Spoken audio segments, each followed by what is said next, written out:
Audio.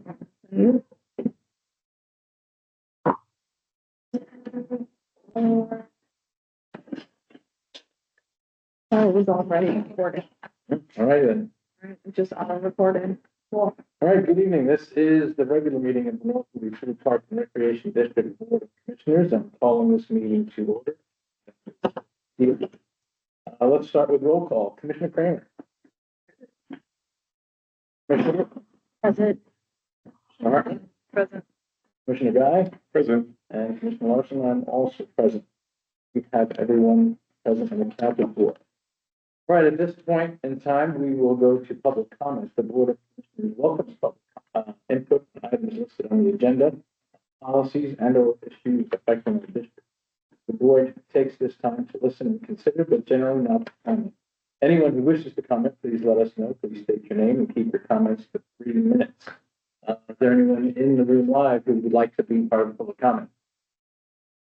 Okay. Is there anyone online? Nobody's online. Seeing no one online, we will close the comment period. And we will move to the consent agenda. The consent agenda is designed to assist in making meetings short. Items left on the consent agenda may not be discussed in the consent agenda.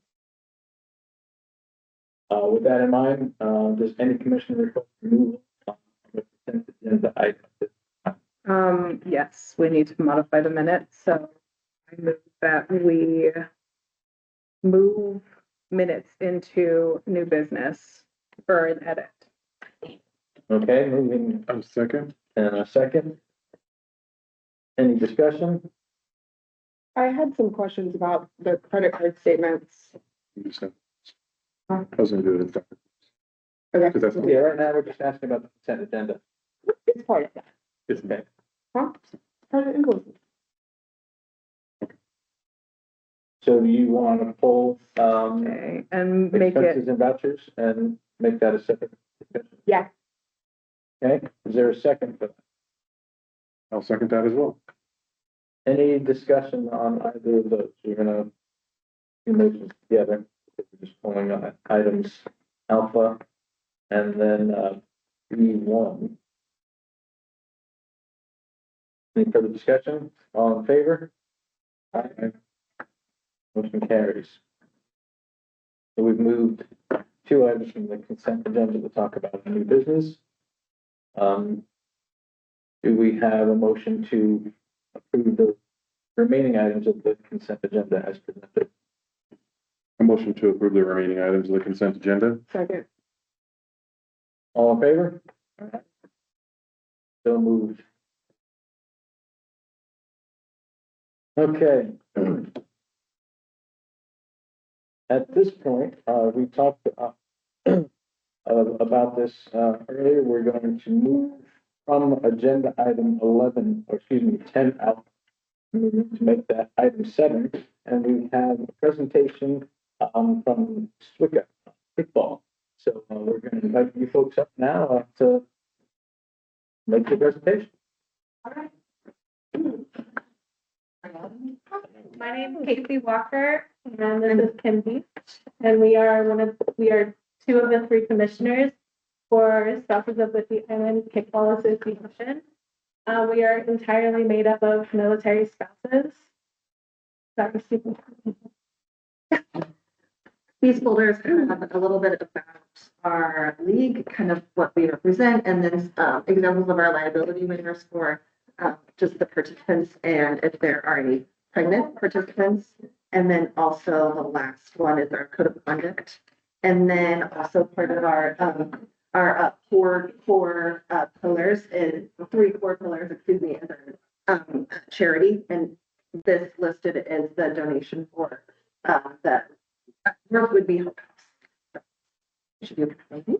So since I moved here, I recently moved here this last September from Hawaii in Oahu. My husband has been active duty for 7 years. And one thing that was different from all the rest is we were able to play kickball as just military spouses.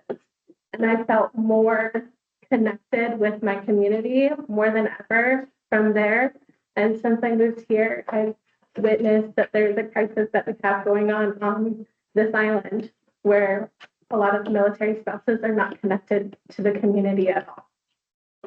Or they feel a little bit disconnected, where a lot of them either move up and leave after 6 months, and rents is usually our, whatchamacallit,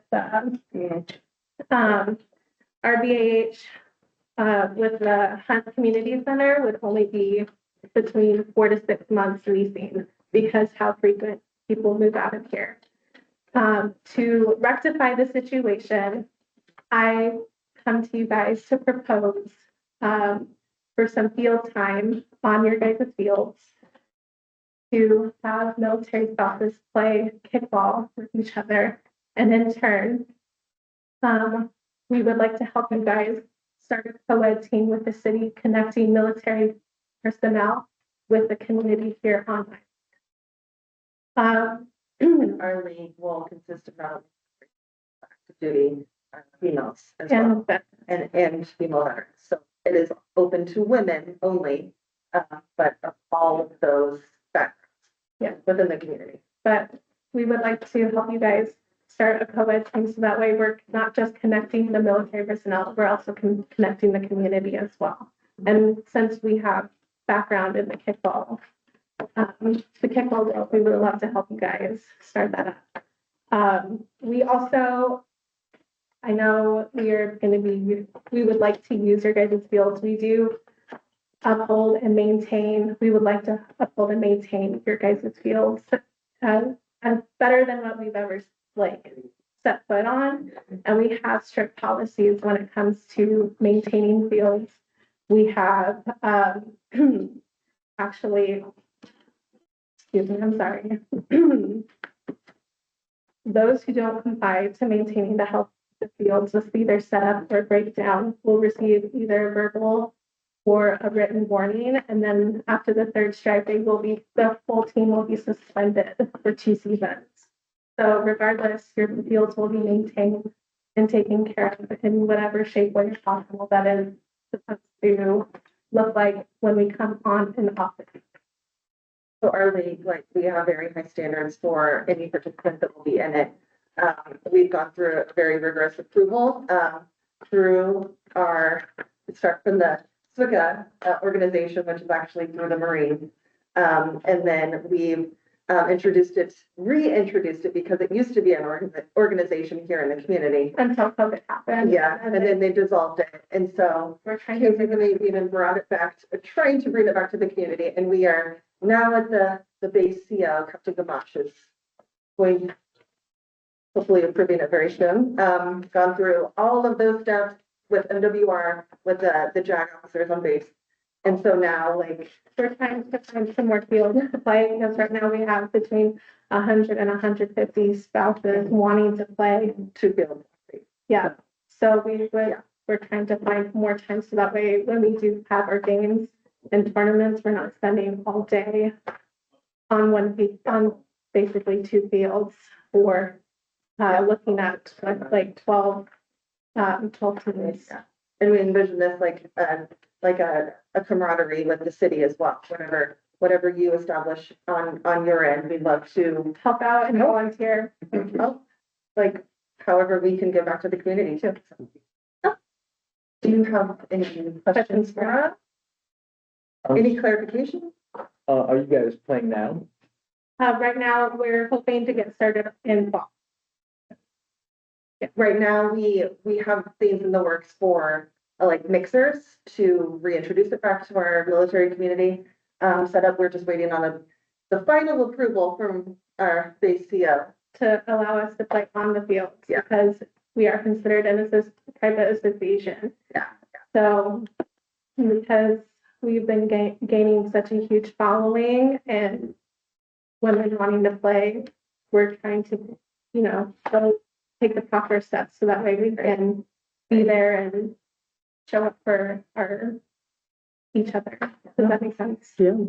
So we're gonna hopefully start the mixer in May, have something throughout the summer, and then start the league August through October. Yeah, and then we have a spring term from March to to the first week of June. Then we have our breaks. Does this coincide with baseball? I'm sorry. Yeah. That, I have lots of questions. Sure. And I think Absolutely. right now is maybe not the forum for it. I wonder if you guys would be willing to come to a program committee meeting where we can have a little bit more of an informal discussion. Absolutely. Exactly what you're looking for, times, dates, what we would be looking for in return. I do have a couple concerns. I don't know that they're worth bringing up right now. Okay. And I think that I have a lot more research and questions that I'd like to address.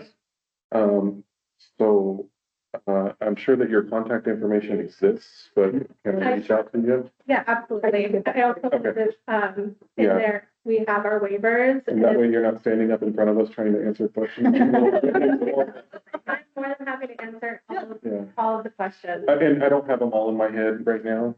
Oh, look at that. It's right there. So, So, yeah. Commissioner Cheney, what is your name? Commissioner Whipper and I are on the program committee, and Thank you. Here, let me move that support. I think it would be beneficial for us to sit down and just kind of lay out expectations, answer all the questions, figure out the reservations and maybe hills that we have to climb. So I'll let you know what I've done so far. I did take them out to our field so that they could see them and see if, Okay, so we're talking about the same field, right? yeah, ours. Okay, Yeah. I'm just making sure. So Thinking- part of the issue is when they're using the on-base field, if an active command is like, hey, in 10 minutes, we're gonna go play on this field, they kick them off. We have to come off and. Yeah. And, so yeah, I showed them the field and, I did discuss with them that this would be a step and then the next step would be the program committee. Oh, yeah, we do have a lot of questions, but I like the idea, and I'm gonna send it to our program Yep. committee to get in the weeds with you guys and see, if we can do something moving forward. Thank you. We really appreciate that. Looking forward to. One of the two of us will reach out to you and we schedule our meeting sooner than later. Any of my fellow commissioners have any questions? No, I think anything that comes up between now and when you guys meet, I'll just send in an email to them so that everything can just get addressed. Yeah, Thank you so much. yeah, super excited to see what comes of this. Yeah, We are too. Thank you. Appreciate it all. yeah. Yeah, for sure. Thank you. You guys.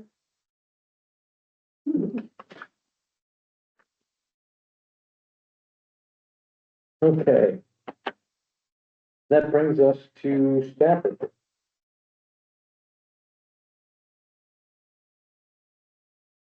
And, first thing I've got under that is comment.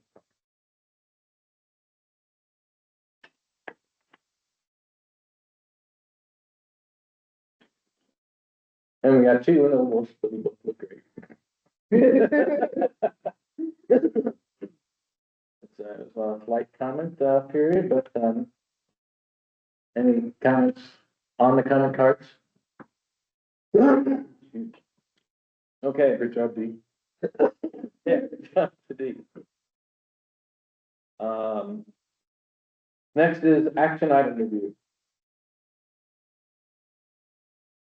I'm gonna let you take the action items and run down the list, Julie, if that's okay. So the new ones that we added from the last meeting, number 3 off the blue sheet. Jay said that she had gotten an updated post emailed out to you guys before the end of the last meeting, so you should have had that in your inboxes. I should have dietary needs for pizza night to you guys, later tonight or tomorrow. I just try to give staff as much time as possible to RSVP. And then, Commissioner Hartman was working on the draft survey. And I think Mitch included information about the shower repairs and where he was at on that in his version of the staff.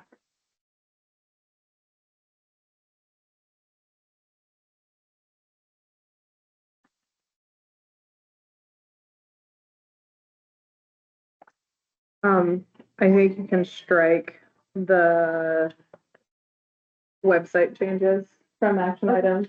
I'm happy with where they are, but I'll work with, Jay when she gets back, about further updates.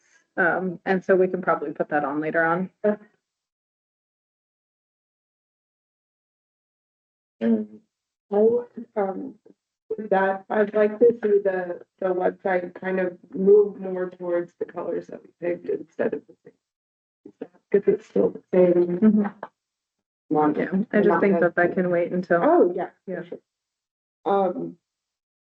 Also for my stuff for the diving board, Julie, this is something I'm gonna have to work with you on, what you guys need and where you guys normally go and who's normally involved. Okay. And I think that that is something that probably need to get chat Okay. about Okay. because That makes the feedback we brought back from the other course, I think has a great impact on any of the students. I did reach out to, one of the former Oak Harbor High School diving coaches. And she gave me some of the specs that we would need to have. Yeah, so I'll get with you on that. Okay.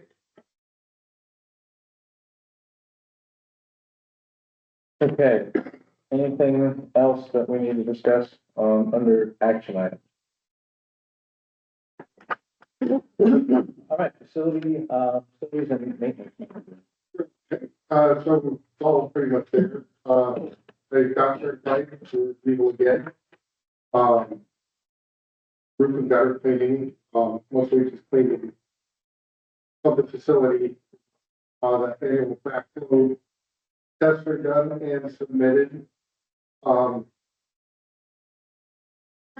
That's up in Oak Valley, different, Oak Valley, the baseball team is all set with everything we are taking to them, except for their moat, which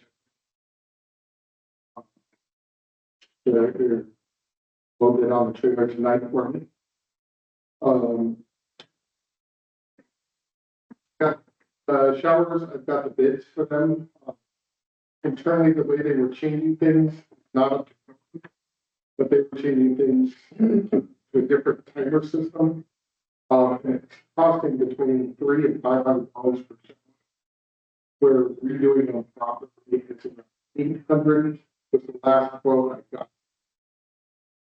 The plumber's actually coming in tomorrow. Yeah, tomorrow.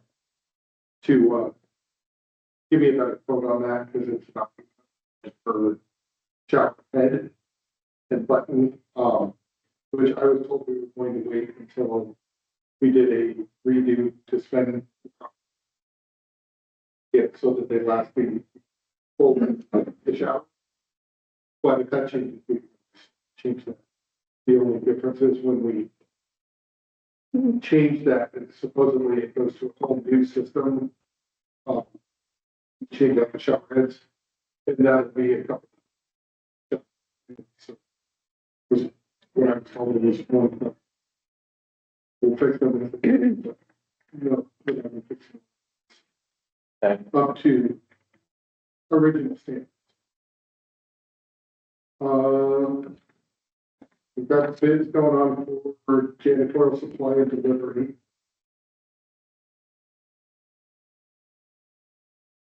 Assisted with the completion of the basketball season and, the curtain project. Any questions from the board? Thank you. All right, back to you, Julie.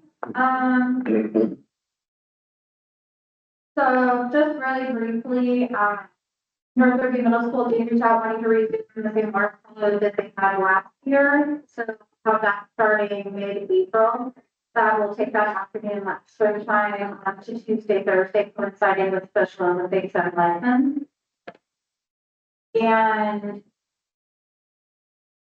Wednesdays have been a lot more likely to do than the Tuesday and Thursday period, so I think that'll be a minimal impact on our patron usage, can make that change work for them. US Masters, after the last board meeting, when we put the information out to the team and the coach, he took a couple of days to think about it, and she ended up resigning effective immediately. I came into work the following Monday and found her resignation. Because of that, we did our standard operating practice where if the district has to cancel a program, we offer to refund or issue credit for other activities. We notified via email, we called each individual, and gave them that offer. I would say it's a 50-50 split, whether they chose a credit to use or a refund. We have processed it, we've all this refund now, let's check.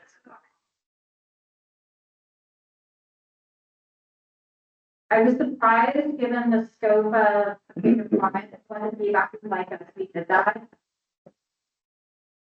It went relatively smooth.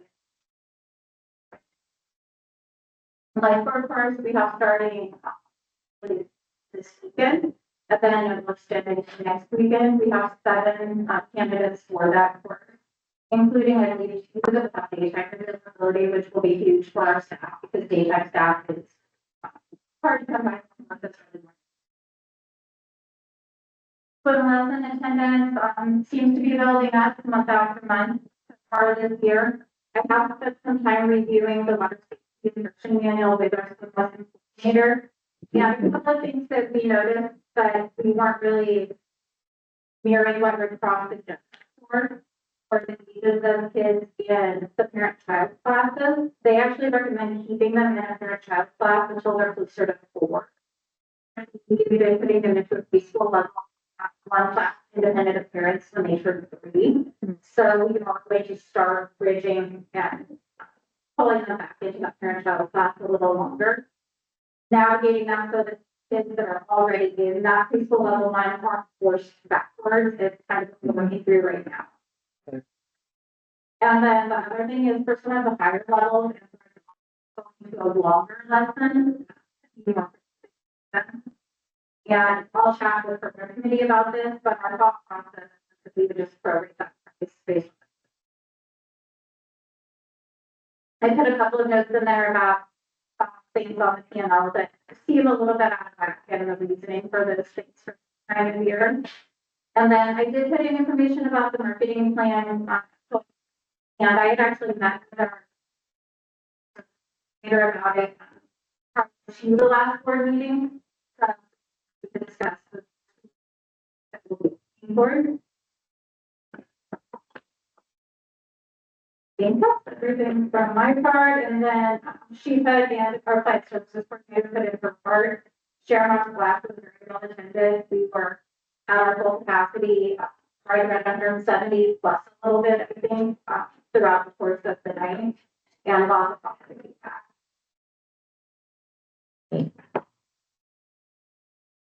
Any questions for Mrs. Manager? I have a standard, not necessarily business manager question procedure. So I noticed we're closing for lightning, and people are asking me why we're closing for lightning since it's inside. Is that an insurance thing or is that a state thing or? That is an insurance. Okay. Especially I had a feeling that's what it, especially 2 or 3 years ago, I want to say, and he reached out to the insurance company at that time, and this was okay. so it's adopted as part of our leave. You guys included that in that last email. I think that was very clear. From a patron perspective, the U.S. Masters closing did not happen this way. I never received an email. I did receive a call. The call that I received was exactly what we had talked about in our meeting, where we weren't doing the memberships would be refunded, and then your participation per session would be $15. That's the conversation I had. So I was rather shocked when I showed up to Master Swim at 6 a.m. to there not being a Master Swim anymore. So that I don't think that that was very well communicated to the patrons, that there's not going to be any more. So that happened very quickly, as she tendered her resignation immediately. From what I understand, she said that she reached out to most of the students. She told me that she had reached out to most of the participants, and then we did send out a follow-up email. Now, if a patron is not receiving email, or if they have not elected to receive certain types of emails, Okay, but an email did go out. I get emails about everything else. I didn't get emails about that. From a commissioner standpoint, I was rather shocked that I didn't know about it when I posted on Facebook 3 days after it happened, inviting everybody to come and support this program. Mm. It was kind of embarrassing to pull that one back. That one was on me because I got the word. The instructor had resigned and was like, what do we do? And I should have been better at getting that down to you guys as commissioners, so I'll take that. to check. So that was on me. But yeah, we were planning on running that. And it came to us and reaching hall, no fault. And I don't agree with, I mean, I don't disagree with what happened. It was more. We should have. Yeah. Because I shared his post and participated on his post, and then I showed up for masters, and I'm like. And the email did go out. I think you were the only one who showed for masters that day. 'Cause somehow most of the staff was from the instructor. But it was unfortunate, the way that whole thing unfolded. Yeah. We'll take some of the lessons learned from that. Yeah. All right, other questions or comments based on items under business manager? Are we discussing the curtain thing? Say again? Are we discussing curtains? Yeah, it's on 11. It's, yeah, coming up. It's under new business. Client service coordinator, do you want to talk about that before we move on? Julie already did. Yeah. I didn't see that. Sorry. The Shamrock class though, the only feedback I received standing at the patron in there is the timing. So it was advertised at, start time was what, 6 o'clock? So we had it at 7:15 with the doors opening from 6 to 7:30. So it wasn't clear, Yeah, so then I it was think- like, Yes, I think there was some confusion, people thinking that they would get 7:15. mhm. And the idea is that we would have other activities starting at 7:15 and then. So I think there was a big miscommunication with that. I'm standing in the locker room doorway, packed, like I've never been that packed in that little area. It's crazy. Yeah. But yeah, other than that, it was amazing. Everybody had fun. I do feedback, do not buy the squeaky ducks. Because I was in the kids pool and the older kids were in the kids pool popping it out and they were just blowing on it. And I was like, I do not need a call as a commissioner that some kid choked on this. And so I was like, I went to the parent, I said, please, that's a choking hazard. And they totally understood what was happening. And yeah, I did not want to have that. No more squeaky ducks. Yeah, But That's cute. from what I understood, a lot of people showed up. it was fun. Good. All right, budget committee, Commissioner Gatt. Okay, are we ready to math? Okay, so, I'm gonna refer to this handout that is kind of laying around everybody's. What you're looking at here is you're looking at, a combined document with the budget and, the worksheet, we'll say, that we worked on, late last year about what was levy funded, what was user funded. Yeah. So, as we went through this, we found a couple holes, that we just need to fill in, and then let's start with that. Let's do that first. So we're gonna focus on yellow first. So if you go to the second page, you'll see the first yellow. And what we've done here is we did kind of a collaboration and figured out where things were, where we kind of think they should be, and we're looking for the board's buy-in and or recommendations on where we fit that so that everything is accounted for. The first thing is line 149, client service specialist, other. The recommendation here is just to kind of match everything above it. This was a blank. We didn't have anything assigned to this, so kind of a 50-50 split between user funded and levy funded. Questions, comments on that one? Straightforward, okay.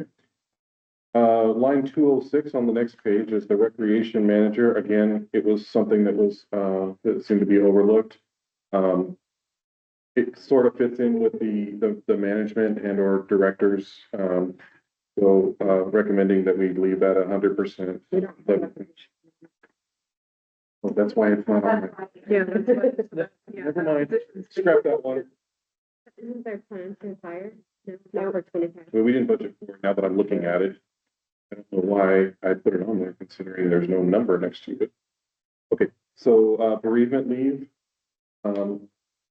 Forgive me because I actually wrote something on here that doesn't match my notes. And what I'm saying here, my recommendation is actually 75-25. That matches what's above it, not the 100%.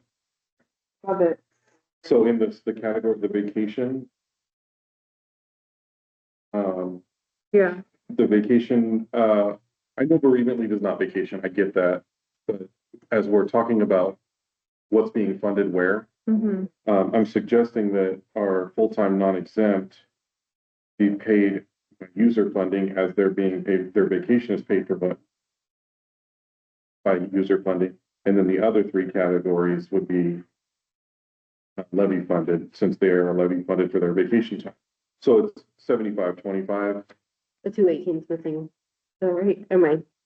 218, 219 is what we're talking about. 218 is 218 not, is missing. yeah, That's your vacation. I think that was a sum total. Yeah, I think that was a total line. Okay, But we're actually talking about line 219. 219, because you said above. I'm trying to figure out where your 35 is. I'm sorry, I'm talking about category 212, Okay, thank you. which is in line 213. Oh, it's not category 212, it's 2113. mm-hmm. I love this accounting program. Love it. Great. So we're talking about it's matching line 213 to 217. Does that make sense now? 213, 2. I'm showing 213, 214, and 216 are 100% levy funded. And then, So if you split, the full-time non-exempt is 100% user funded.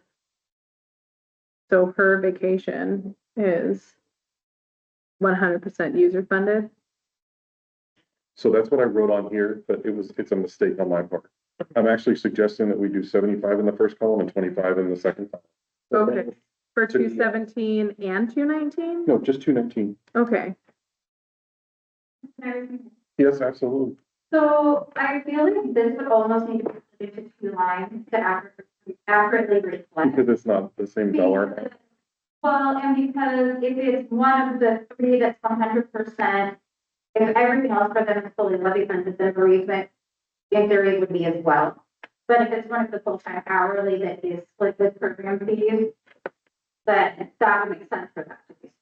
I actually see where you're going with this. So there's three that are 100%. Yes, One that's 100%. yes. I know and it's not an that's exact, it's not exact math, but But at the end of the year, if only exempt covered 100% has used it, then you want to take that from the program. Based on that. mm-hmm.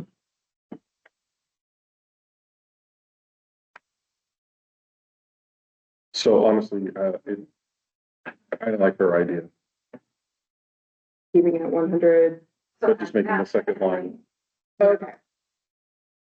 so then both lines would be 100 in their own category. Yep. Okay. I think that's nice and clean.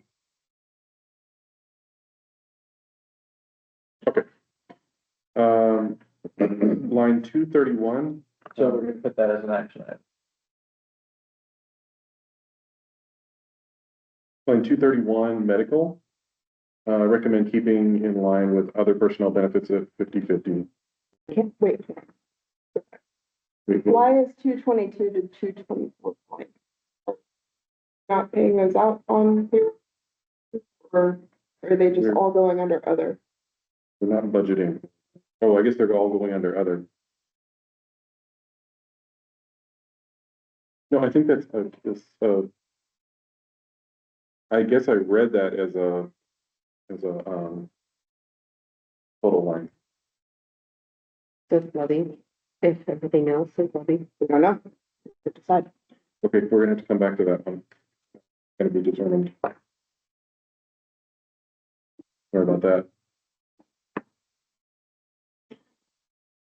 So back to 231, recommending keeping it 50/50, just like everything above it.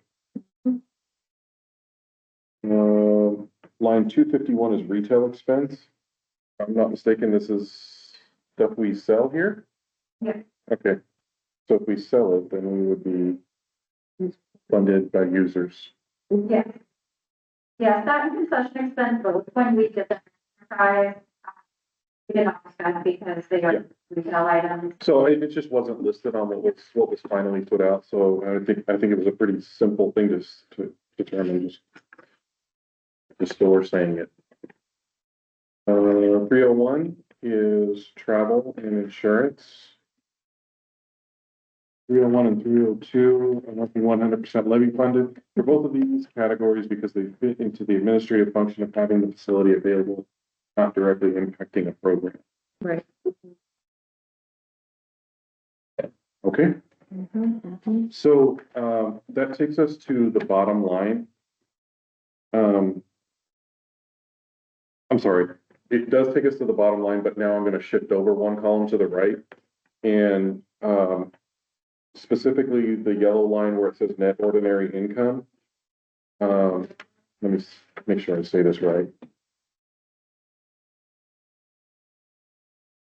So our expenses for our sales exceed our income for our sales. Sales being user funded. Okay. So that's, I'm suggesting we move a little bit towards the levy side. And that's where it actually looks peach online, but it's more like a pale yellow or pale brown. Orangey. So all of those actually, all those categories, I'm recommending that we move them all to the left. So we're shifting back one column again.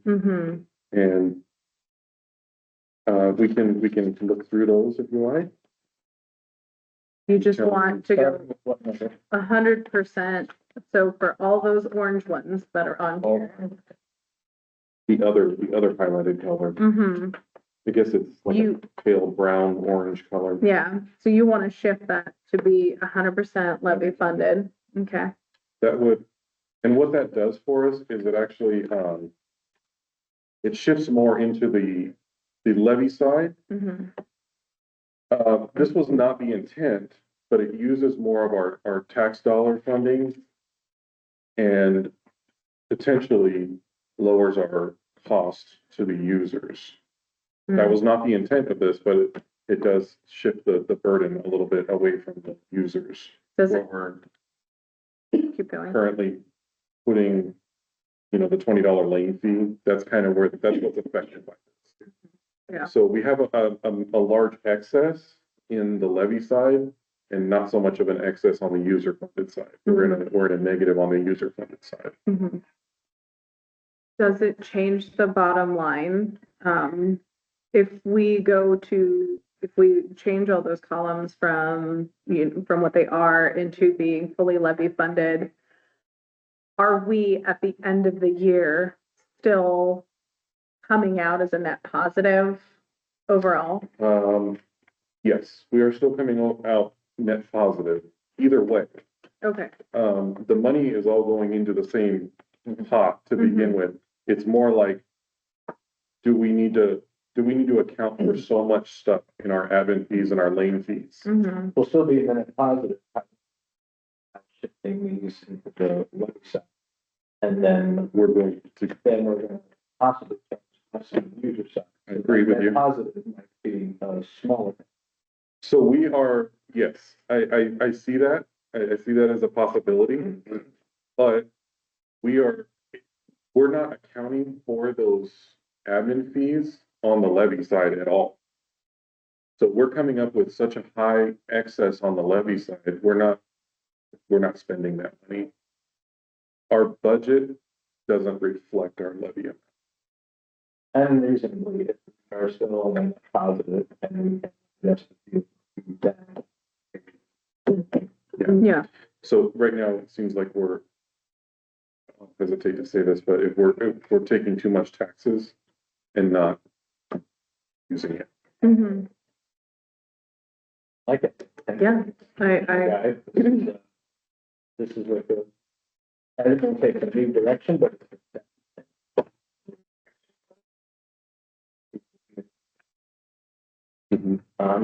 I guess that, I mean, we just wanted to have a good understanding of the fee structure. I think we have a formula, but we have a formula now to get those fees, but we need to make sure. well, that's it. We're trying to base some shift some money, make our operating costs. In some of these areas, still having that positive in there, but also more fees. You can master and understand. right, Yes, we are levying more than we have in the past, so that does make a little bit of a difference. well, and I mean, if So that's why we're levying, right? Yeah. So we're levying to run the facility and we're charging our users to get that service. For the Or for that program. program. Yeah, I think it's important that we don't overcharge our users while absolutely. we're still levying. Thank you for the feedback. So that's kind of the plan I'm recommending going forward, unless there's further questions on No, from me. You have a, that. What I'll do is I'll clean this up a little bit and bring it back and present it again. thank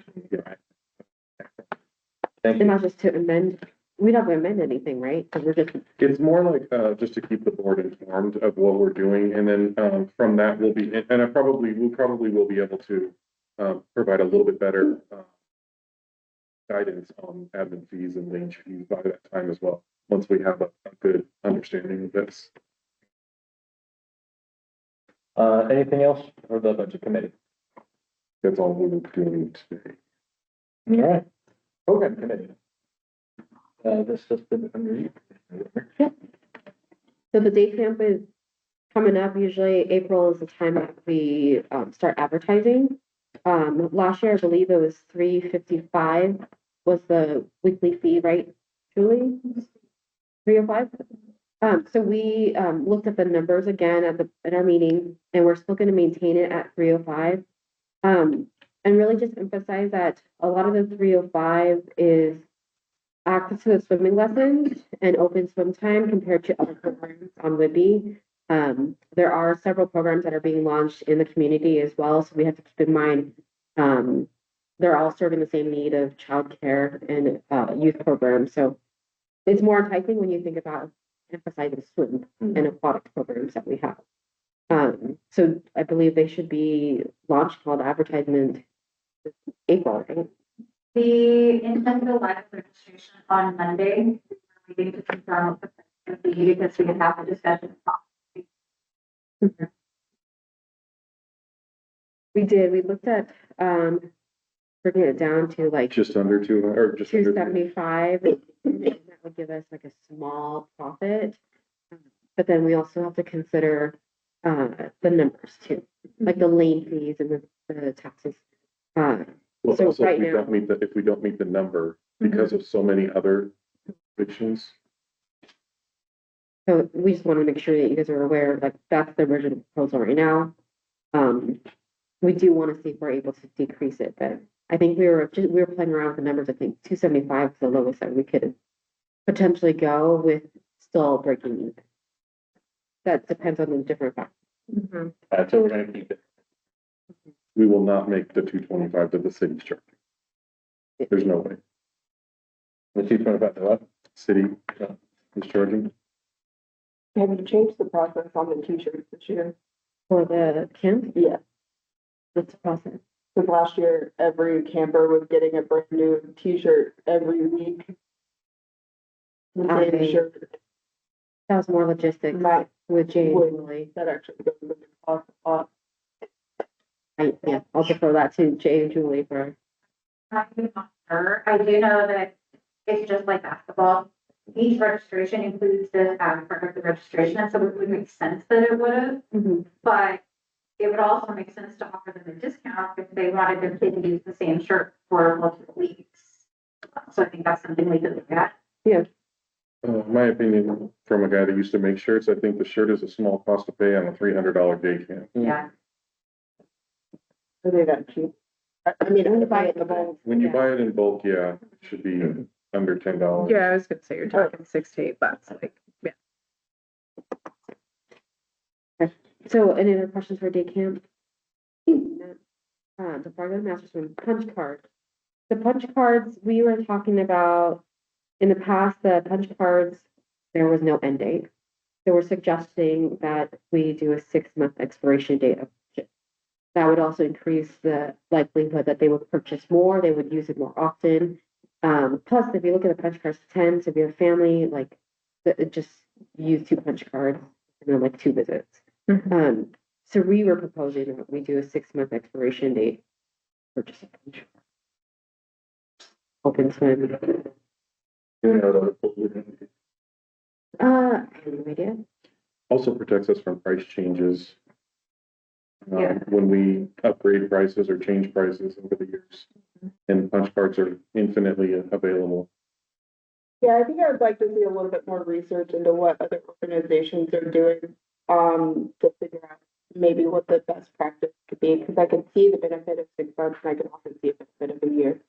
And it's pretty, when you look at other areas, it's a pretty even split. Oh, okay. To reiterate the point, punch cards may have been the demise of one of our programs. That's Now good we to have hear. no expiration date. Yeah. When you're carrying punch cards on our website, it's been longer than. And I'm pretty sure, for expiration date, but I'd like to. or 1 year. Yeah, Maybe 1 year. I think that's reasonable too. Is Because I there, will say, like, the reason I didn't use my personal punch card for our other program is that I would go to the program and then I would use my other punch card and practice. Then I'd go back and then I'd use my other punch card and practicing. So I was bouncing in between the 2 different ones and then I ended up having, yeah, I helped. And I'm not a fan. It's on-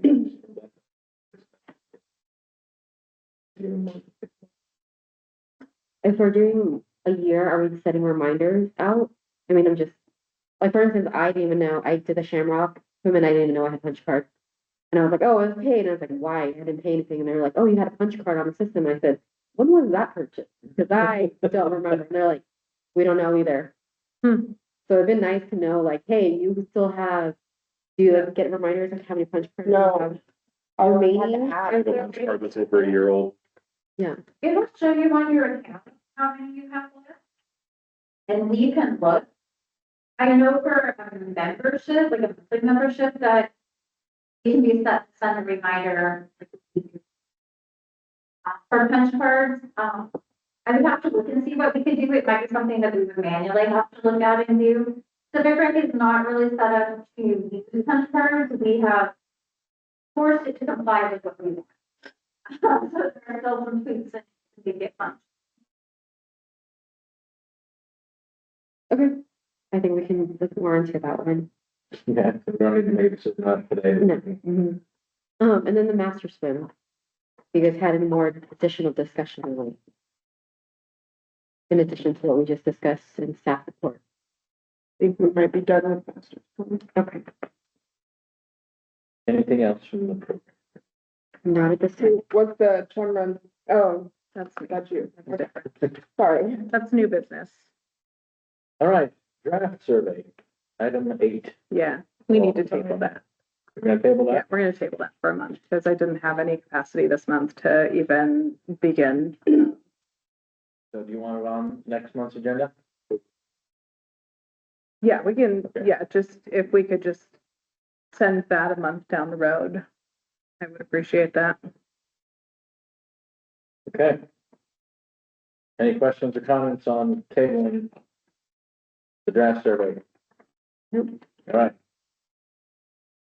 Next item, standing rules discussion.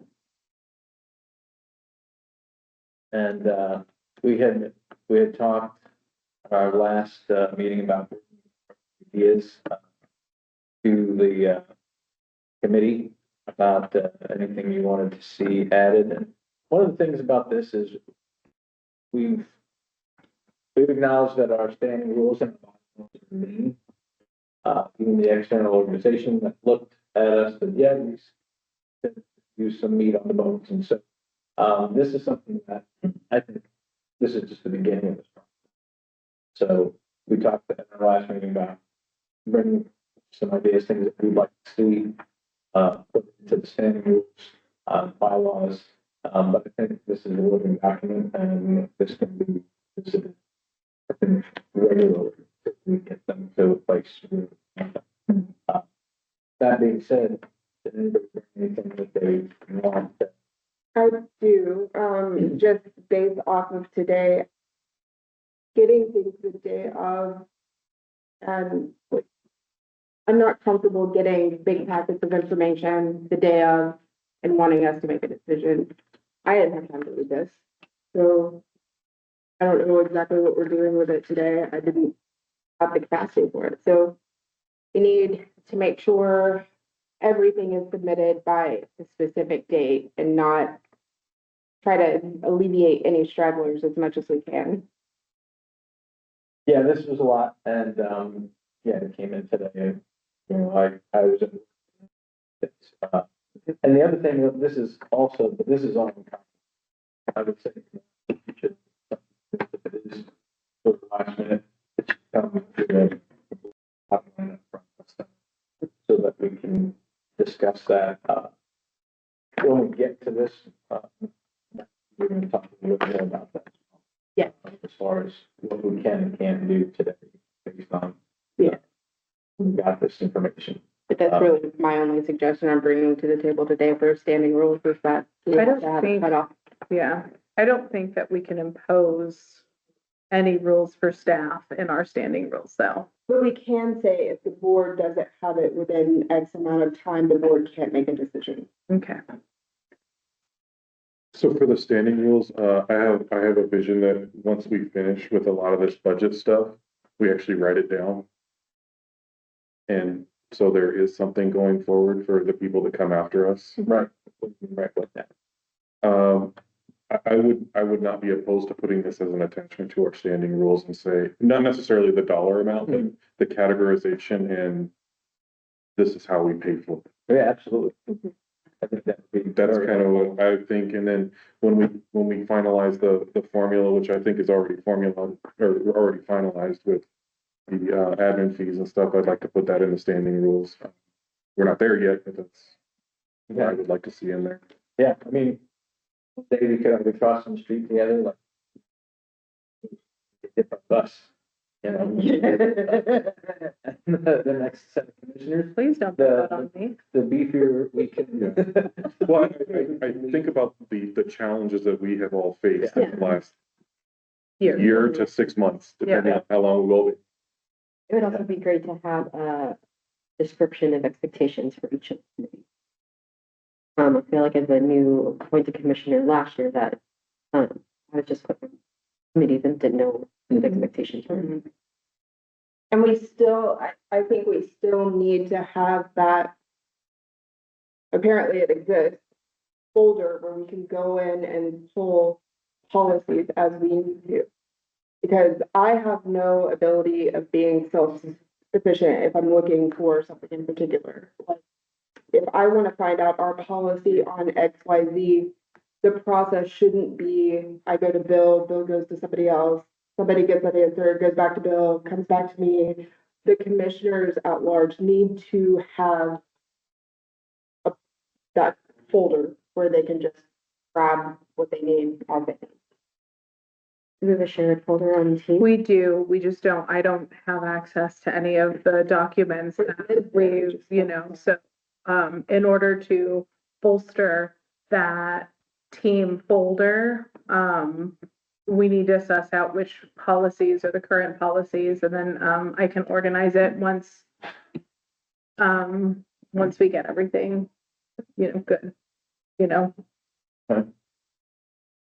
So, and I also will add that I think that the standing rules should also have, and I know the bylaws has a light description of what each position is.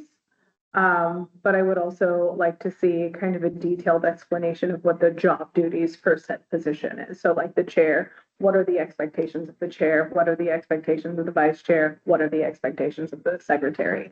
It's in there now.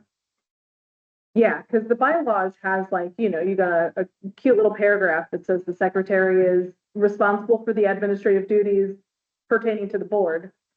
What are those administrative duties, right? Does that mean that the secretary is responsible for posting public notices?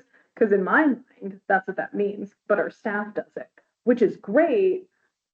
But it You says know, that it you can really delegate your helps tasks. me, right? Yeah. Yeah, so you can, but But you're right, What are like, the what tasks? are tasks?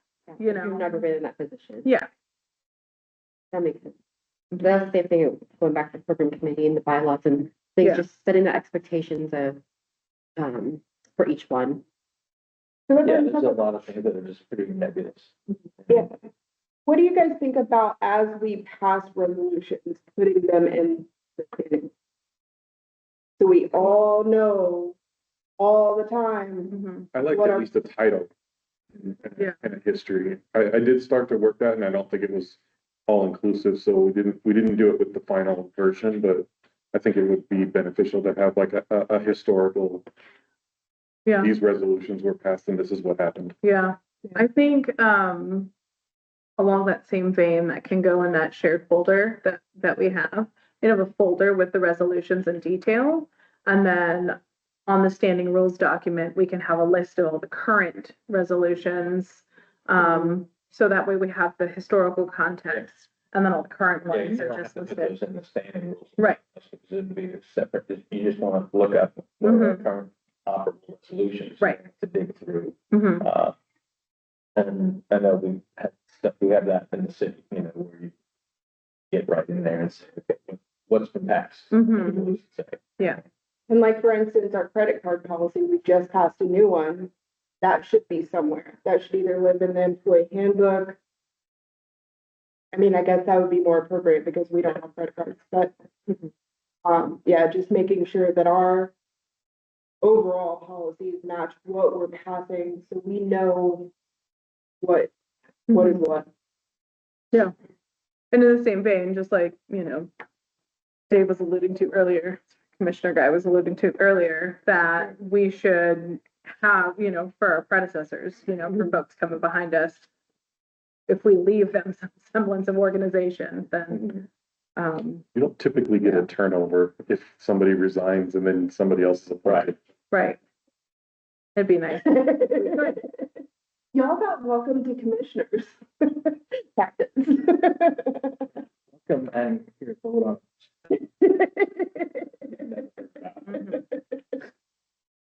That meeting, wasn't I it? think that should go to the standing rooms. Yeah, Yeah. I had written up a bit, I can just read it to you guys and then I'll send it to you. You can wordsmith it. But it was about, so in the standing rules, there are business and standing rules under the general board commission rules. There's a bit about, talking to staff, such as, how was your day? How was your new policy working out? Do you have any recommendations, to take the board? That's great, but I wanted to clarify some things, so, I'm just gonna read you what I wrote, and then you can do what you will and bring it back to at a later time. No commissioner shall embark upon any investigation, interrogation, or fact-finding mission without the express consent of the majority of the board arrived at during a meeting of the board. Nor shall commissioners directly question or task other staff members without express consent of the majority of the board.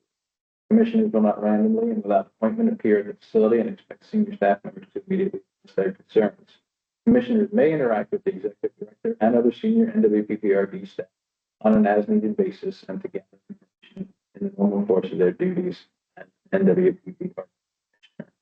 Just wanted to put that in there because as other commissioners come in, you gotta understand what our relations are with our director and our business manager, and we're there with the rest of that.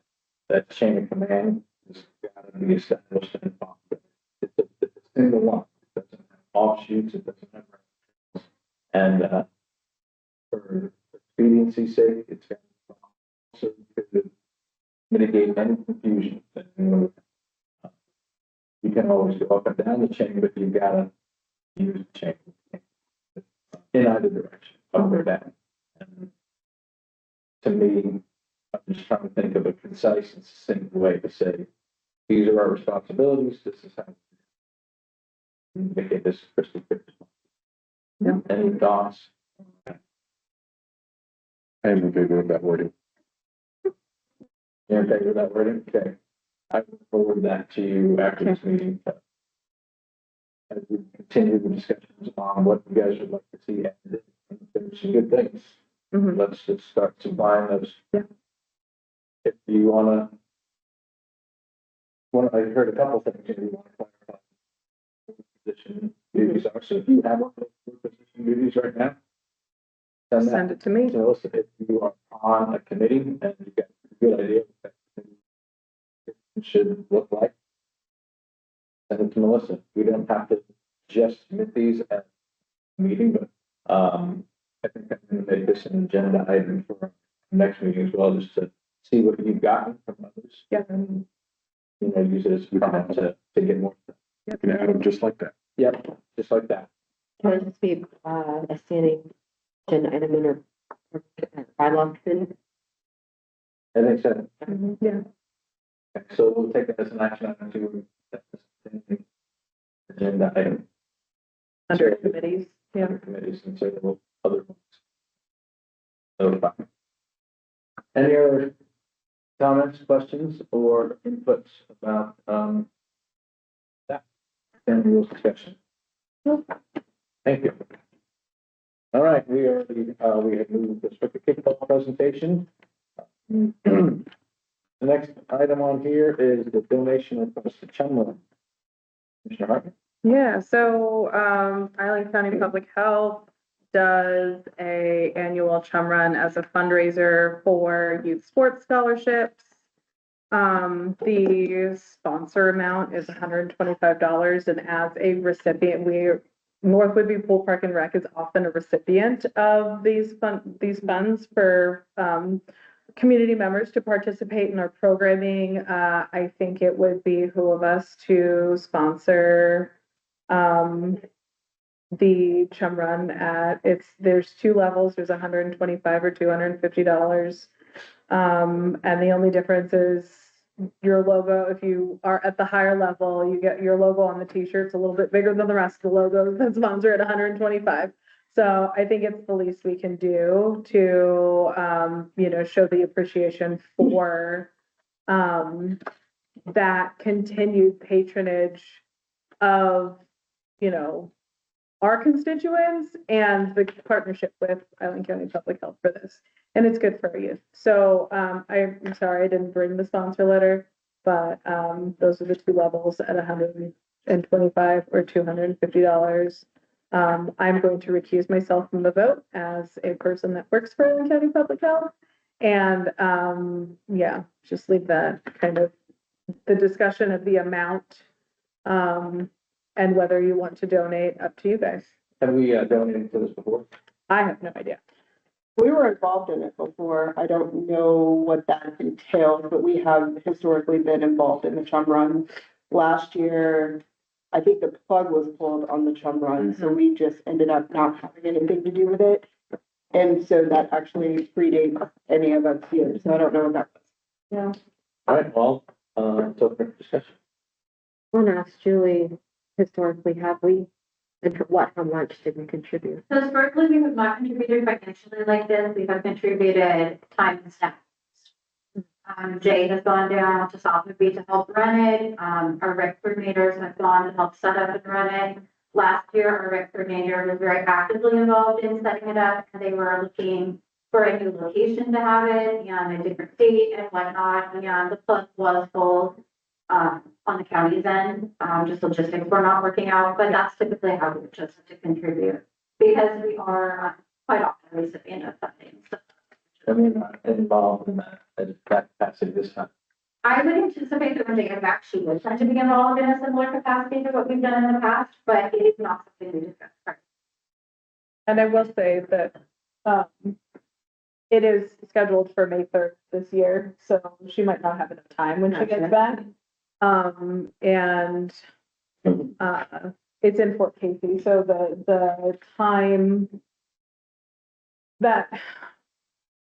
and staff contribution may not be as much as it was before, because it's not all the way in South. I'm sorry, what was the date for it? May 3rd. Mhm. So that is the same weekend as a whole bunch here in town. Mhm. So I know we'll be.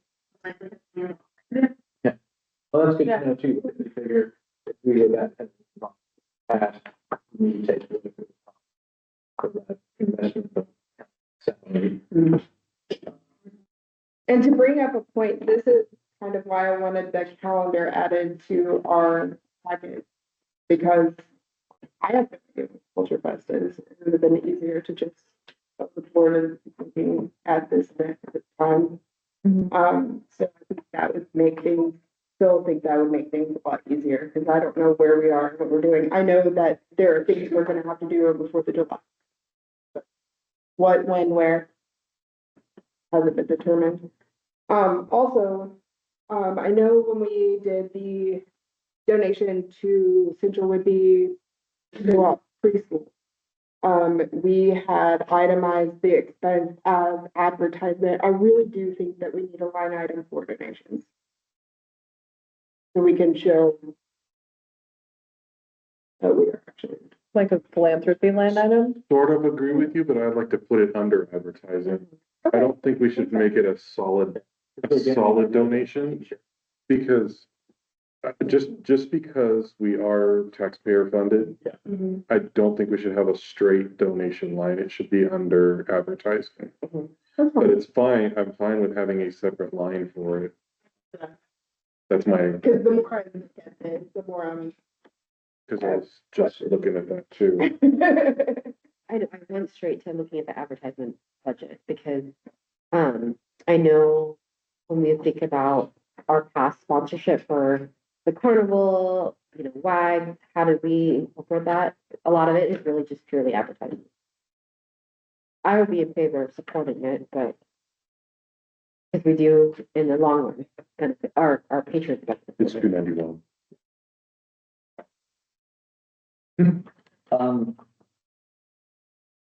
Are we asking for a motion for?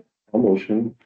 I'll motion to contribute from the advertising budget, $250 sponsorship. I second. Any further discussion? Council member Parkman will abstain. All the rest of us, all in favor, say aye. As is unanimously. Abstention.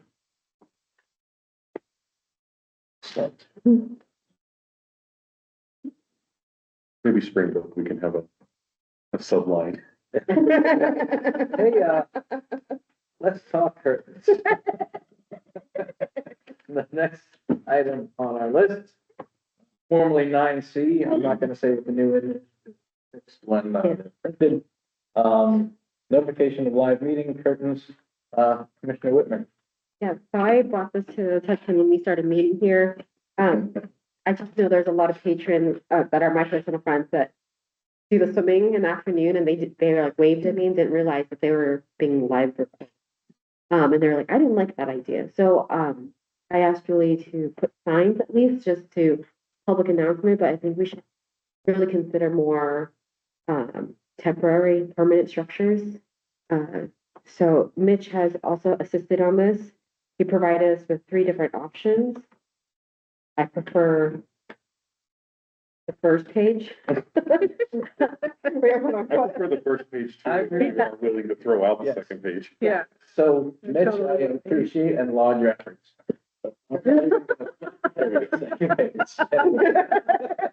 Just don't look at the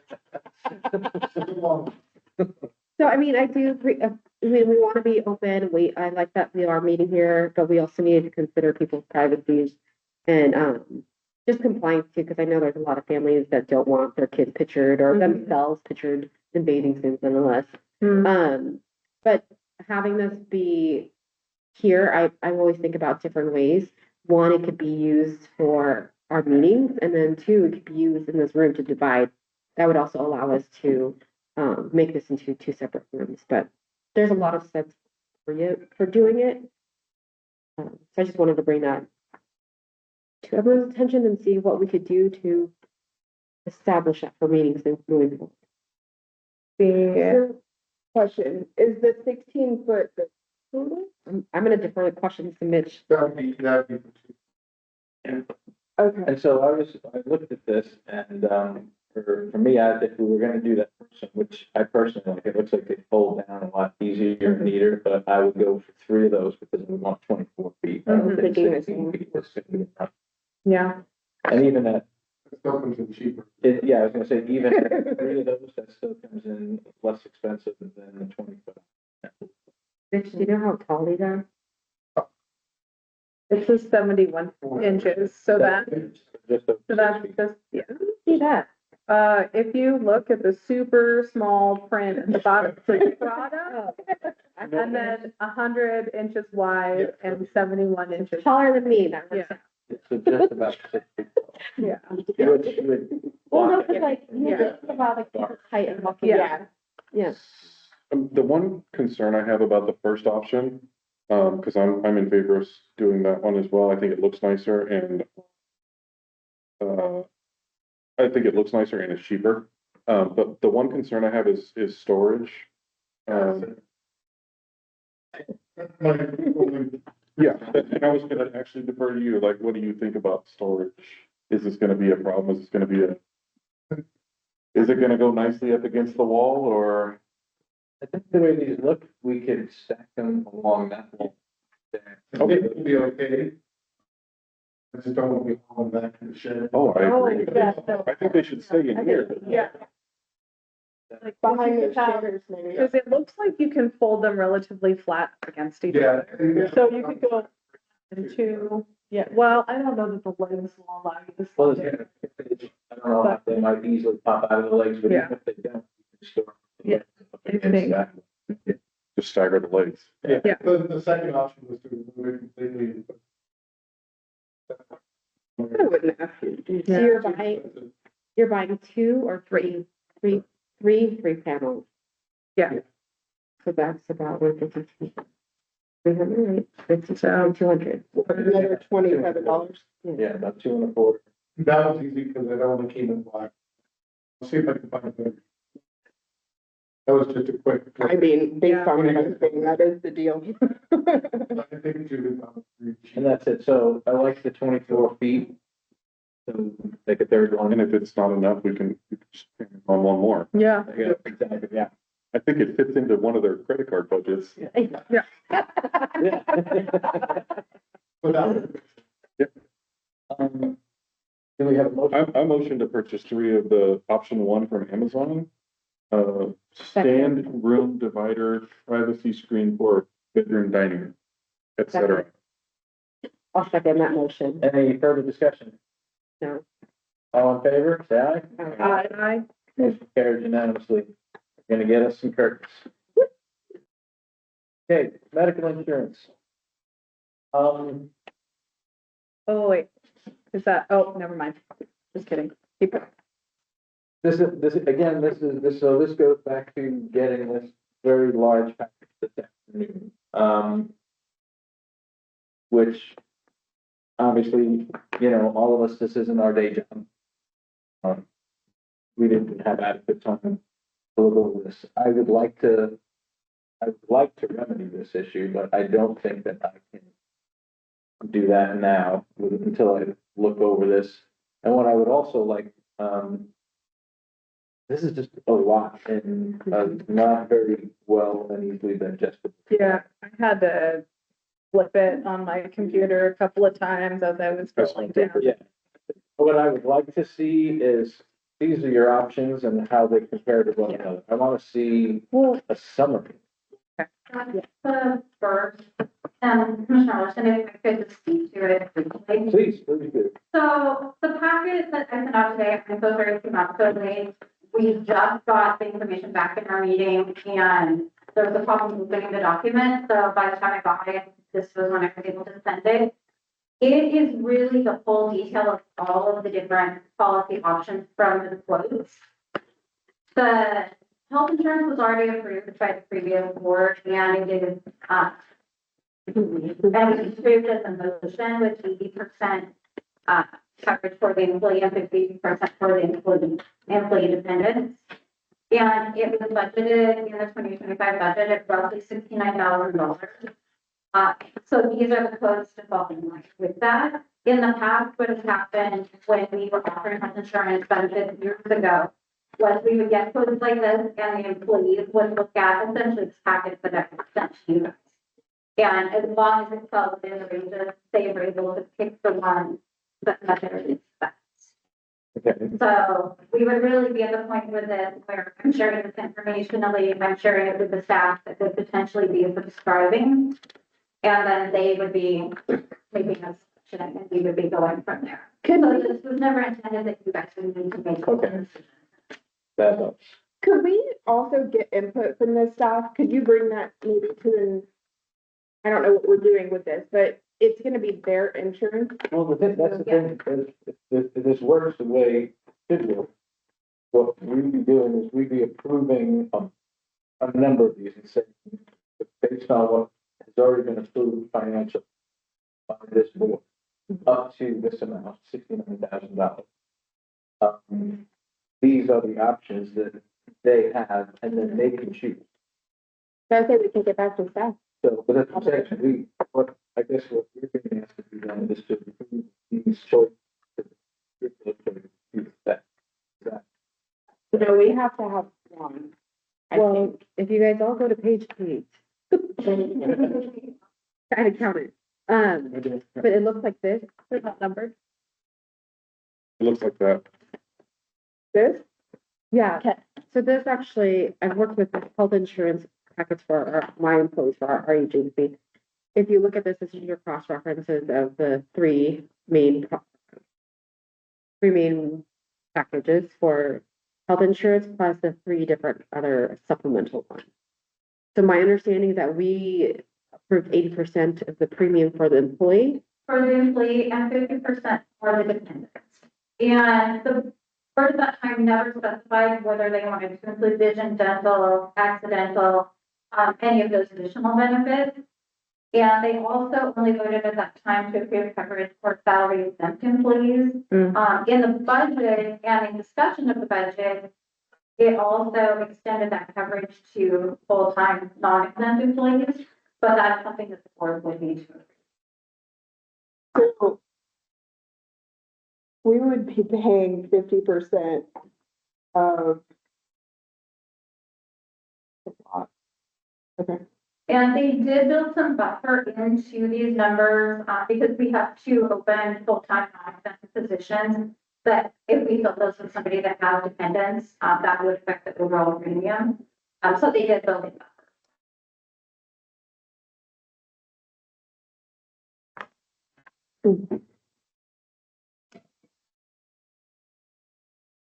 At what age do our dependents not covered under insurance anymore?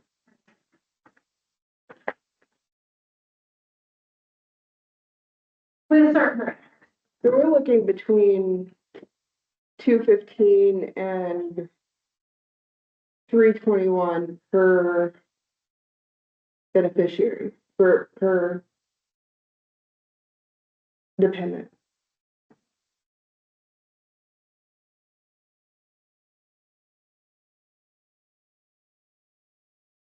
I think our staff is, we have to also consider the age of our staff and how many actually have dependents. So I like my numbers calculated the 80% of what we would be paying for the first 3. It really just varies which one we would decide. So you're just asking us to consider which one? so these, I really was providing you guys informationally because we just got them back. Our staff will need a little bit of time to look over them and see which one meets their needs best. Different policies pay different percentages and have different allowances for different specialty care.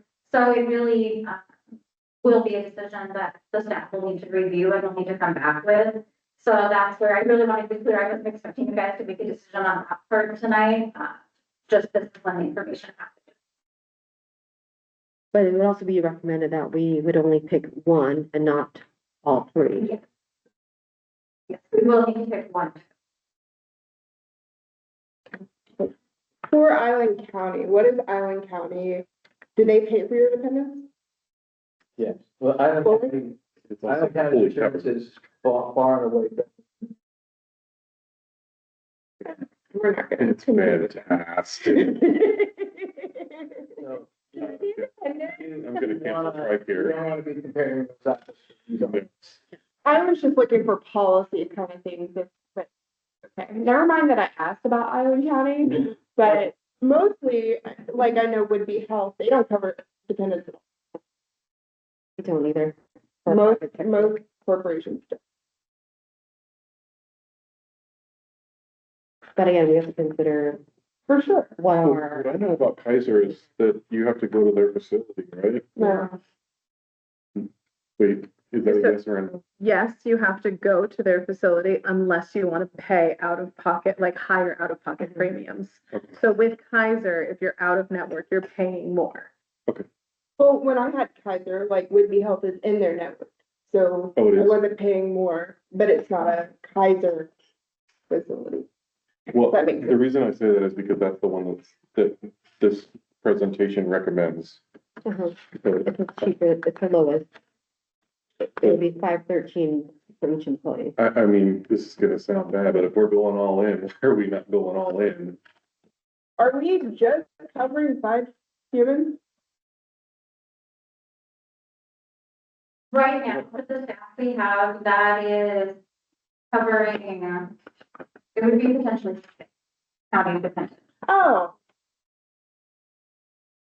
We have 2 more open positions, so I could be a decline on the healthcare, and they did put in a benefit thing that I'll talk more about later. That can be a benefit to someone, that will decline coverage due to other healthcare that would still give, some help for things like dental and vision care. But yeah, we would be looking at the full-time exempt, and then we budgeted this year for 3 full-time non-exempt to receive healthcare. Did you say B plan? What are you? It's against the decline. Oh, I thought you said D plan. I'm like, what does that mean? so, okay, double dental insurance. You know. I have it. That's the same thing with Willamette down on the, you gotta go to their facility. Yeah, with the Willamette, you to go to the And they're facility. not on the island, Bellingham. Bellingham and Everett. One of the more popular around here is Delta Dental, actually, but I'm not seeing that. Delta is kind of it could be good, it could be not. Because the one that Island County offers is pretty fantastic and the premium is amazing, but the Navy offers the exact same one for 4 times the price. I couldn't quote it.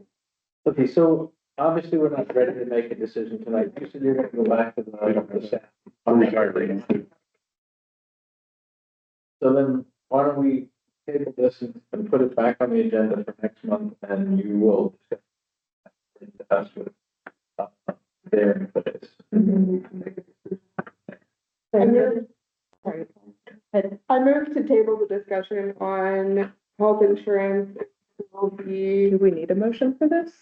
Before you table it, before you make that motion, can I ask one more question? Sure. Can title group get us information on Delta? Because I don't know anything about Colonial, and Well, it's pretty coverage here. Hmm? Our agency uses Oh, floating. do they? It's standard agility. they have no numbers. Yeah. No numbers here. Oh. But I have the same concern with Kaiser about availability for and the limit for availability. And there's no vision on here either. Cause I thought you mentioned vision. So vision is listed as being part of the benefit thing. Okay. no, We should do a benefit thing. Pages. Hmm? Pages. Okay, it's to page 8. Hey, it was presented, so now we're gonna ask questions. But I had one more question. I saw that this was be taken effective May 1st. Is our April meeting pushing the deadline or will that, could you turn it around if you had all the information? We're not ready to make a decision. No, I was just saying and for it's gonna April. have to get pushed. When did we submit for quotes?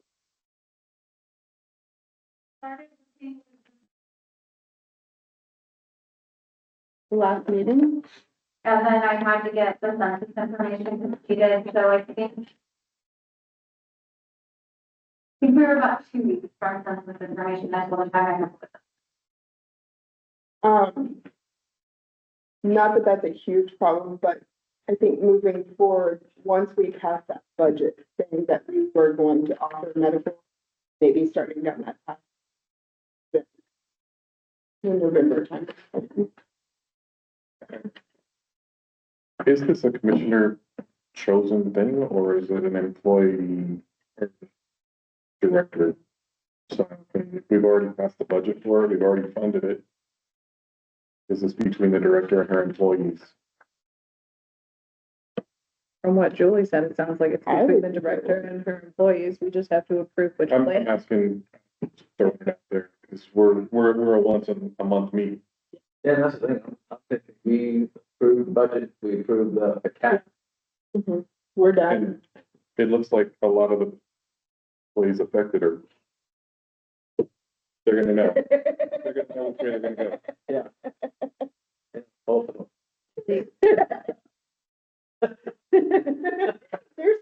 So I say, I don't think.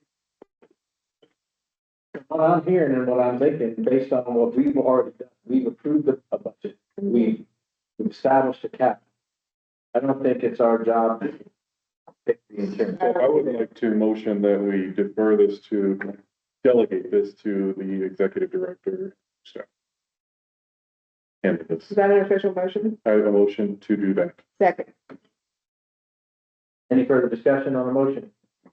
All in favor, say aye. Aye. So that's not me voting. There is one thing that you guys would still motion and vote on though, and that would be extending the healthcare offering to full-time. Put that on the agenda for next one. There we go.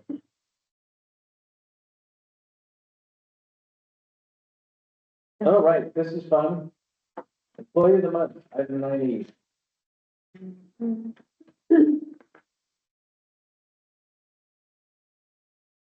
I read this earlier, I was like, this Jonas is doing a wonderful job. As far as the site is concerned, sounds like he's been recognized.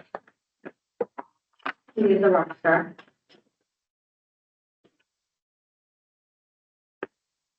But what do we do now? So what is the plan? What do we do for someone that have been designated employees? So what we've done most recently is do a special type certificate that is presented to them by a commissioner. It's been to commissioners at different points, and then they come and present it, and we do a photo op and a photo op. What else? That has been the extent. Years and years ago, we used to do a gift card along with it.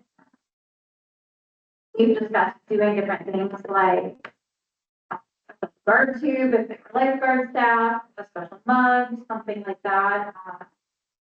We do other stuff internally with staff for different boards and whatnot. The employee of the month was something that the board could come up with to do, so it's not beyond the photo. I open it. I feel like that's one of those things that we should leave to the staff as well. Like Yeah. what, I don't feel like we should meddle into their employees of the month. I don't think we need to vote on them. I think that we can make ourselves available to give, a plaque and do a photo op, but I don't think we need to approve having said employee be employee of the month. I think we could just leave that to staff. Okay, so as the board, do we want to make this Yeah. a little bit more substantial than a certificate and a picture? I had suggested probably about 16 months ago that they at least get a gift card with this, and then employees a month. Do we have a budget line item for some type of recognition or anything? We do, and there are some specific can give, and I know in the past we've heard the big kind of a questionable thing, which I think is part of why it wasn't brought back after the levy had failed and then we reopened. What was the question? Can't remember what the specific portion of the question was, but the giving of gift cards is another changeable. And the difference, how is a gift card different than handing something? Roughly the phrasing. So the board, just for context, the board had passed or the board had voted in November of 23. Yes, that this was gonna be an every month thing. So this should have really been worked out, but Having not. Having not. what are the rules around, like, what is the specific, again with you, what is the question? Yeah, well, I think, so the thing in question that comes to my mind is probably the misuse of government funds, right? We're using public funds to give an employee of a publicly funded district a gift card, right? So I think that it would be more wise to do something tangible, like a coffee cup. I like the idea of a mug or a special lifeguard tube or maybe a plaque that they take home instead of a piece of paper. Something that we can hand an employee that shows like, hey, you're a rock star and you're dedicated and that's awesome. But also can't be misconstrued as a misuse of public funding. I like the shirt idea, because then we can just line item it at the uniform. I don't even, so I want to push back on that a little bit. We are a public funded, but we are also an employer. We employ regular employees. And I would almost venture to ask, can we provide bonuses to our employees? And this would be in the category of a bonus. Are we precluded from bonuses? I will do some research again because it's been a while since I researched it. I do recall that there are rules, Because we're not only public funded. pertaining to earning versus giving. So you, like, if I remember correctly, you can't just choose to give somebody something, but you can set parameters for. So I will research that and I'll add that as an action item. I'm also fine with the tangible thing. I'm more interested in the legality. I also say, let's pull the set, the ones who haven't. No, so give them a shot. I mean, technically, that's all of them. I mean, except for Jay. I mean, I don't know what the average lifeguard age kid would want as recognition. I want to be able to provide something within reason that says, hey, you get more than your picture with one of these folks. Yeah. And a piece of paper. Yeah. I want to make it so that, okay, there's a little bit of schmaltz. Yeah. And something we're doing internally right now is just an incentive for people to help the team out with shift coverage. If they pick up a shift for somebody, they get entered for a chance to win a gift card. We have a staff member that's donating that gift card. And as part of our onboarding, we do an all about you form where they tell us the things they like, the gift cards they would like to receive. So if they're chosen as that winner, they're going to get one of those gift cards they select. Nice. So this is our second month doing that. So far, that's been received. Well, I'd like to, since we already have.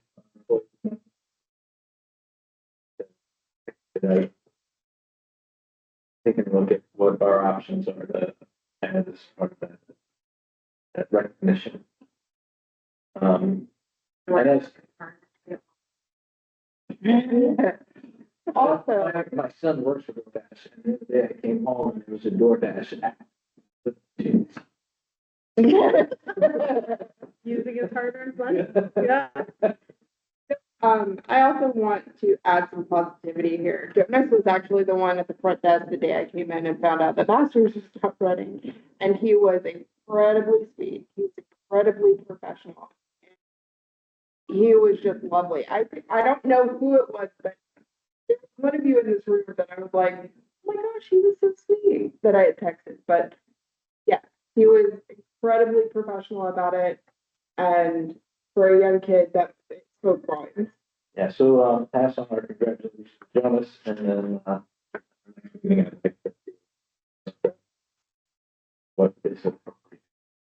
That recognition. Anything else on the employee of the month?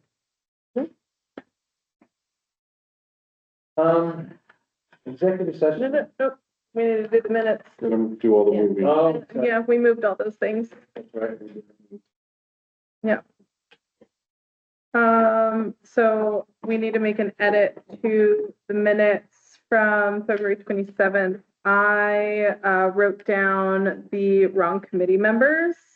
So we just need to modify the standing rules and bylaws committee to myself and Commissioner Whitmer. And so we'll change Commissioner Crainer to Commissioner Whitmer.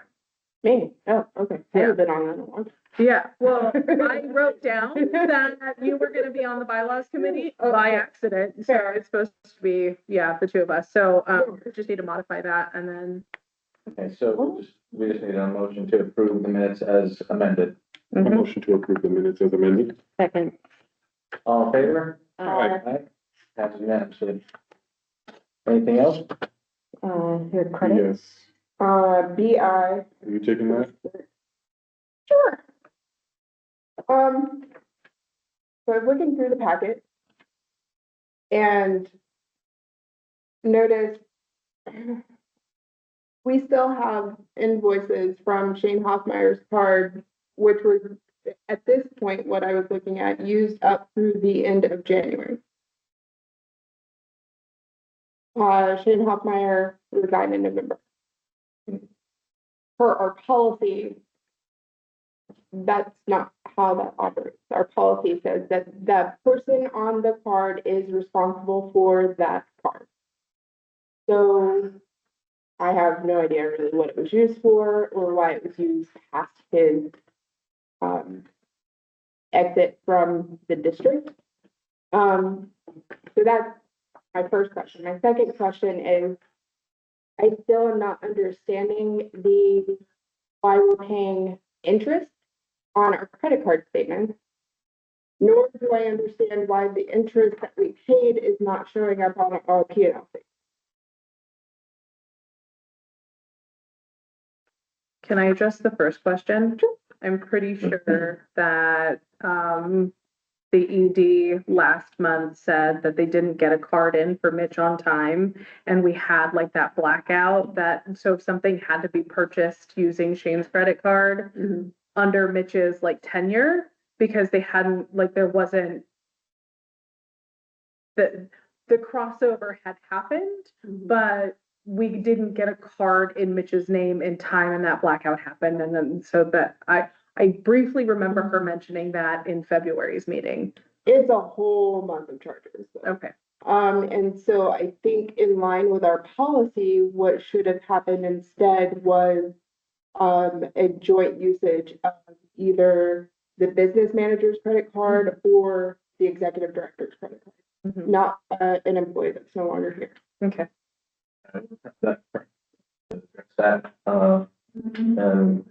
That answer. So what specifically? Why was the card, being used? Is it closed? Why was it being used and is closed now? So I can answer the second part of that. There is a freeze on that card and there's a freeze on the card for Anthony Maddox. Until they reflect that those are fully paid off, they cannot close the cards. Okay. Shane's card actually has a disputed transaction on it, so until that's cleared up, we cannot fully close that. I did lower the credit limit on that card down to, I want to say 500. And then by lowering that, we're able to have a card issue for Mitch. Does Mitch have his card yet? It is not. Not yet. Okay. And as to why that card was used instead of using the other cards, Jay's card specifically was maxed out and we were paying per receipt to get funds available for purchasing that. But I didn't get further clarification of this. And then, the accounting of it, I was not at the meeting where we discussed the interest. But the way that it was explained to me doesn't necessarily, I can't make it make sense in my head, because what I was told was that the interest, we pay the interest and the interest is reimbursed back to us, but nothing in our accounting says that. So the interest, it will depend on, so our times with interest where if they receive the payment too late, it absolutely will be an interest charge that sticks. That's very rarely. The majority of the time, what happens is you'll see like the due date will be the 25th and the closing date will be the 31st. Sometimes if we are paying between that closing date and the statement or the due date and the next closing date, it will tack that interest on. And then usually the following month on the statement, there will be a line at the top with other credits where I can see is deducting that back off. You won't see those reflected on the P&L separately because they go into bank. Why would that be a bank fee and not an interest charge if it's an interest charge? Because there is a line on the P&L for interest charges. Honestly, I have just kept coding it where it's always coded. Historically, that's where I was seeing it going. So when I took over doing it, that's where I started reading it. That is something that we can easily move, and with Springbrook, it may be a totally different set. Well, So I've also noticed that it's not exceedingly rare that this is happening. It happened several times last year because I went through the credit card statements. It seems like mostly there's 1 or 2 credit cards per month that this is happening with. And to me, that's not incredibly rare. That's fairly routine. where it's not crediting back at all. Where there's an interest charge. That it does happen, that portion does happen more frequently because of the processing time for the payments and getting the payment to them. It happens less frequently if I'm able to go. Okay, so my next question is if this, because I've reviewed the statements and there's a 20-day window. It's 20 days. How are we not meeting that 20-day? From when the statement drops to payment date? If we're waiting for the statement, so something that we have tried to do is go online and get the statement because then we get the process. Right. Because if I'm waiting for that statement to come in the mail, I'm not usually seeing it until someone. Right, And so, then once the statement comes, the credit card have, the fees have to be pulled by the user, they have to be reconciled. We, based on the auditor, we do not pay them until we have. It is the practice that we try to follow. If we are missing a receipt, we can pay the receipt, we can do a lost item document. When Shane left, there were many receipts outstanding on his that he simply did not have time to produce before he left. Some of them I have located, some of them I have not, and that was the conversation with the auditor 2 weeks ago, is how can I get that to do with this? And he said, as long as you guys are confident those were legitimate expenses, don't have the lost receipt form. And so at that point, once I have that information, that's we moved. what specifically is the policy for when receipts need to be turned in? So I don't know if this is a specific policy that guides it. It is that the statement be reconciled. So when that statement comes, that is distributed to the cardholder. Motioning to hands on each card, but it would go to the cardholder, and then they would need to get that back receipts for the next bill. And another thing is on some of the reconciliations where there is an interest charge, some of them have the interest charge in the reconciliation and some of them don't. Why would that be the case? It probably will depend on who actually typed it, like who did the. Who all does? So typically I do them for myself, and generally I've done a lot of J's and I've done Anthony. Personally, dramatics. Shane was doing his own for the most part. Occasionally I help them out and type one, but So how can we get everything on the same page so that when we're looking at it, it's streamlined? one of the things I'm working on, to have in place for their initiative part-times is it can stand when the new admin assistant comes on because they would take over Jay's decisions at that time. It's just a procedure. I think my biggest concern is we need to be, I think commissioners, again, because we meet once a month, we need to be able to look at. We have an audit trail, we can see where everything is, and there's just a lot of holes. I would agree with that because I can't wrap my head around a previous balance and the payment being less than the previous balance. I understand you need receipts, but it takes 5 minutes to fill out a lost receipts form. If people are not responsibly using their credit cards, then they don't deserve to have those credit cards. Because right now they're charging the district interest and we are accountable to the people. So I find it unacceptable. I find it blatantly unacceptable and irresponsible for people that are using credit cards to have interest payments for absolutely no reason. If Shane doesn't have those cards, then it sounds like based on what we heard before, he is not responsible for those charges. If he didn't make those charges, then somebody committed fraud. And that needs to be handled. We need to get this handled and his card needs to be closed. He's been gone for 4 months now. It doesn't take that long to dispute a transaction. If people aren't turning in receipts, then they don't deserve to have a credit card. That's a condition of employment here, it sounds like, so. That's what I have to say about that. I pay my credit card. And given that you guys are in the facility all the time, having more than 2 or 3 business days without that receipt, like that just makes it more likely that that receipt is gonna go where it doesn't need to go. We're not gonna get it. It's gonna get lost. We can't reconcile it. We have to have a process because I was. Business works on an audit than missing receipts. Mhm. Interest, We should never be paying, to me, we should never be paying taxpayer dollars for late fees and interest charges. and this is what's online. So anybody that opens this up is gonna look and say, why are they paying interest on this?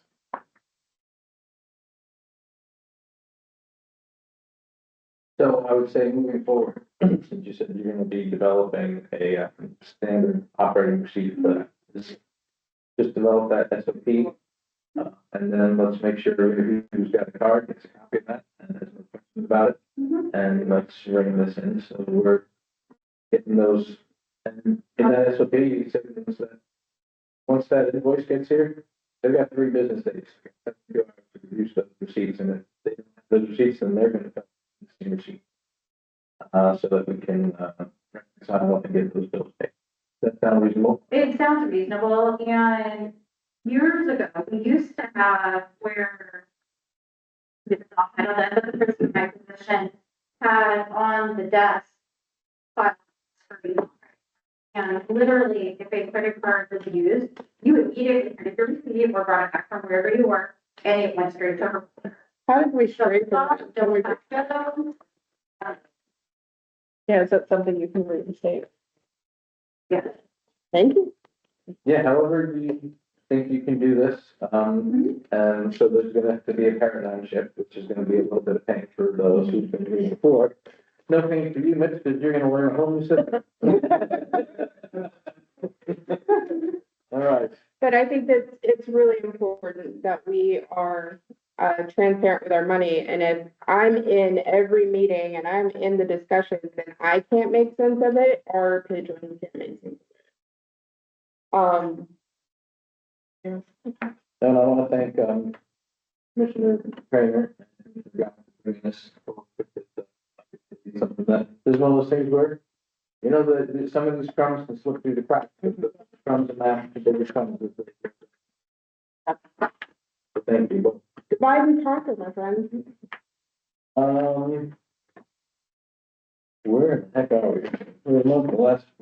Executive session, I don't believe we have any call. We do need you guys still to vote on the consent voucher. Oh, yes, we're doing, because we took it off the consent.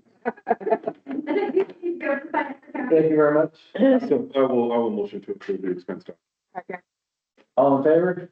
Aye. Passes unanimously. Thank you for keeping us, on the road. We are going to forego the executive session. Action item review. I have add bereavement, for non-exempt full-time employees of the second line for the budget. Number two, look at other facilities, for transportation policies. Number three, move draft survey next month. Number four, have, the board standing rules of topic under bylaws committee. Number five, move to healthcare discussion to next month. Number six, I wrote add and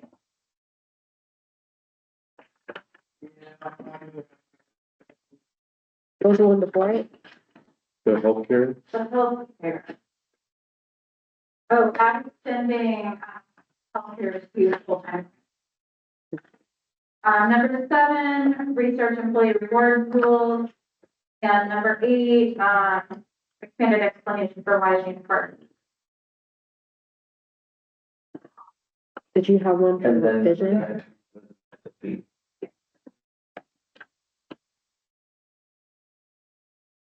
Was there one about vision and Just a- dental? I thought you asked one. But you had clarifications for, You said you wanted to see a Delta dental plan. yeah.